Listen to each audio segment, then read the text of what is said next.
Assalamualaikum warahmatullahi wabarakatuh. Halo guys, welcome back to my YouTube channel dengan aku Wahyutri Nuraini. Kalian udah nonton videoku sebelumnya?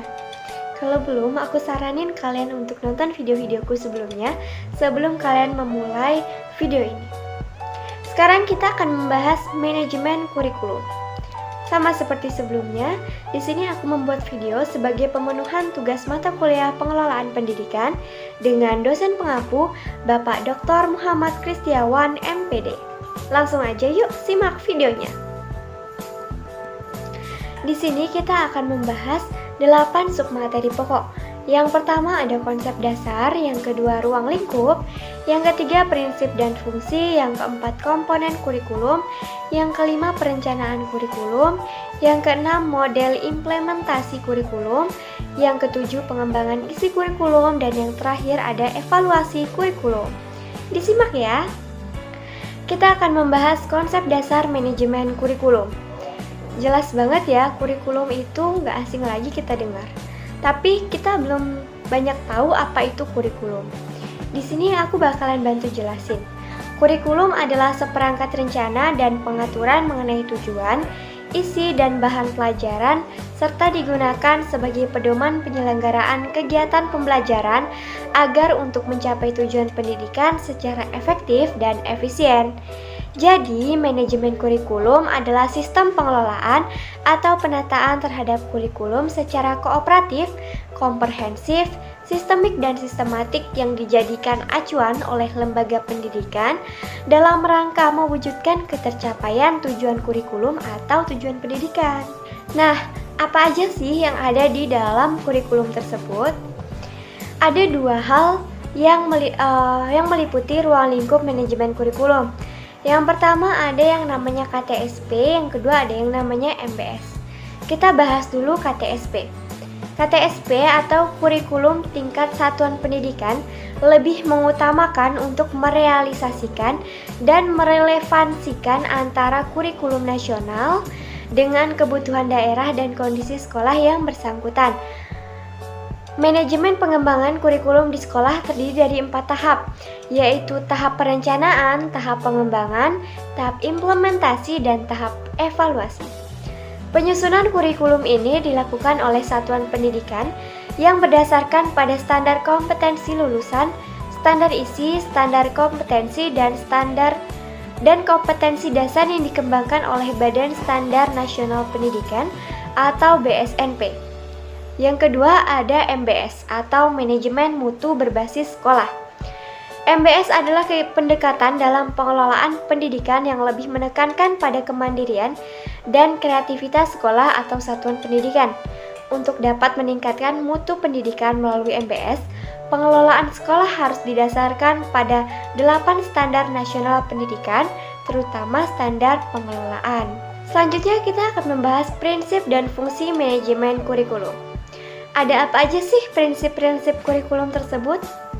Menurut Sanjaya, kurikulum dapat berfungsi sebagai pedoman, maka ada sejumlah prinsip dalam proses pengembangannya, yaitu prinsip relevansi, fleksibilitas, kontinuitas, efektivitas, efisiensi. Selanjutnya, menurut Rusman, ada beberapa prinsip kurikulum, yaitu produktivitas, demokratisasi, kooperatif, efektivitas dan efisiensi, serta mengarahkan visi, misi, dan tujuan. Nah, kita akan membahas fungsi manajemen kurikulum. Menurut Rusman, fungsi manajemen kurikulum adalah yang pertama, meningkatkan efisiensi pemanfaatan sumber daya kurikulum. Yang kedua, meningkatkan keadilan dan kesempatan pada siswa untuk mencapai hasil yang maksimal. Yang ketiga, meningkatkan relevansi dan efektivitas pembelajaran sesuai dengan kebutuhan peserta didik maupun lingkungan sekitar. Yang keempat, meningkatkan efektivitas kerja guru maupun siswa.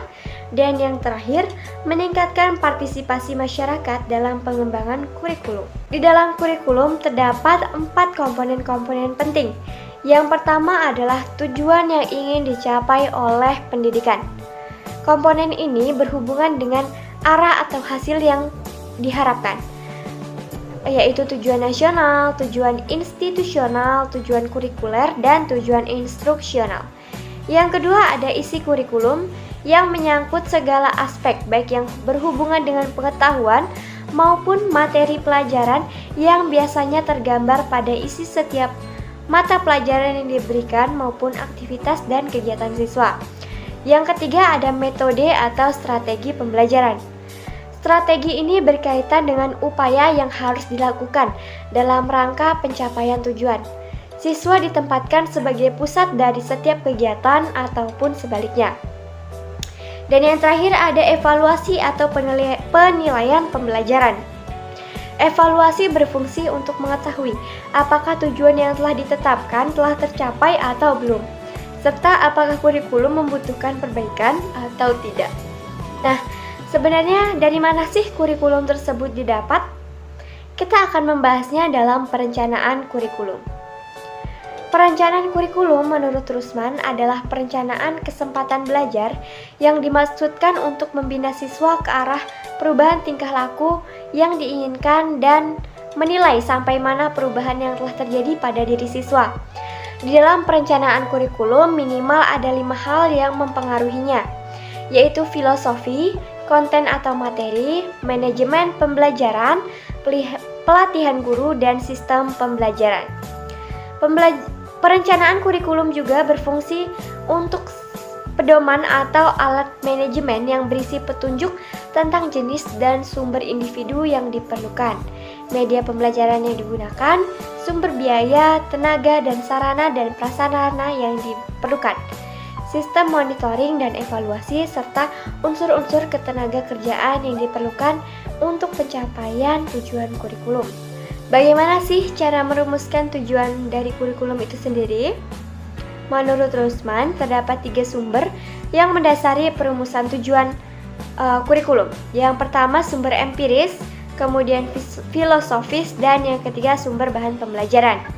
Kemudian landasan perencanaan kurikulum itu adalah kekuatan sosial, perlakuan pengetahuan, dan pertumbuhan dan perkembangan manusia. Selanjutnya kita akan membahas model implementasi kurikulum. Menurut Miller dan Seller, menggolongkan model implementasi kurikulum menjadi 3 bagian, yaitu yang pertama, the concerns-based adaptation model, merupakan sebuah model yang dilakukan dengan mengidentifikasi tingkat kepedulian guru terhadap sebuah inovasi kurikulum. Yang kedua ada model Lighthood. Model ini memfokuskan pada guru. Asumsi model ini yaitu setiap guru mempunyai kesiapan yang berbeda. Implementasi merupakan proses timbal balik dan pertumbuhan dan perkembangan dimungkinkan adanya tahap individu untuk diidentifikasi. Yang ketiga adalah model Tori. Model ini untuk menggugah masyarakat mengadakan perubahan. Dengan model ini diharapkan adanya minat guru untuk memanfaatkan perubahan. Di sini kita akan membahas pengembangan isi kurikulum. Ada 2 cara ya. Yang pertama melalui skop atau ruang lingkup ke dalam dan secara luas. Kemudian cakupan wilayah secara lokal, regional ataupun nasional. Isinya berdasarkan fakta, konsep, prinsip, dan generalisasi. Baru kemudian diorganisasikan bahan-bahannya, diintegrasikan, dan kemudian dilaksanakan dalam tidak ada batasan dalam mata pelajaran. Yang kedua secara sistematik atau urutan berdasarkan kronologis, kausal, struktural, logis, psikologis, dan spiral, diturunkan menuju mata pelajaran tertentu, kemudian bidang studinya, dan terintegrasi pada aspek-aspek tertentu saja, misalnya tematik, gender, lingkungan, life skills, konseptual, kehidupan, maupun alam pekerjaan. Terakhir, tidak lupa mengevaluasi atau menilai. Evaluasi kurikulum merupakan pemeriksaan secara terus-menerus untuk mendapatkan informasi yang meliputi siswa, guru, program pendidikan, proses pembelajaran untuk mengetahui tingkat perubahan siswa dan ketepatan keputusan tentang gambaran siswa dan efektivitas program. Yang dievaluasi yaitu proses analisis kebutuhan dan kelayakan, perencanaan dan pengembangan, implementasi atau pelaksanaan, evaluasi kurikulum dan perbaikan kurikulum. Scriven berpendapat bahwa evaluasi kurikulum dilakukan dengan evaluasi sumatif, yaitu memfokuskan pada hasil program secara keseluruhan. Ini bisa berasal dari dalam maupun luar sekolah. Evaluasi sumatif terdiri atas dua pendekatan, yaitu sistem tertutup dan sistem terobosan. Nah teman-teman, itulah tadi materi mengenai manajemen kurikulum. Apabila kalian belum paham, kalian boleh banget mengulangi video ini. Dan jangan lupa untuk klik link yang ada di deskripsi box sebagai pengevaluasian diri sampai mana pemahaman kalian dalam bab ini. Saya Wahyu Trinuraini, apabila terdapat kesalahan ataupun kekurangan dalam penyampaian, saya mohon maaf. Sampai jumpa di video selanjutnya. Wassalamualaikum warahmatullahi wabarakatuh. Bye-bye.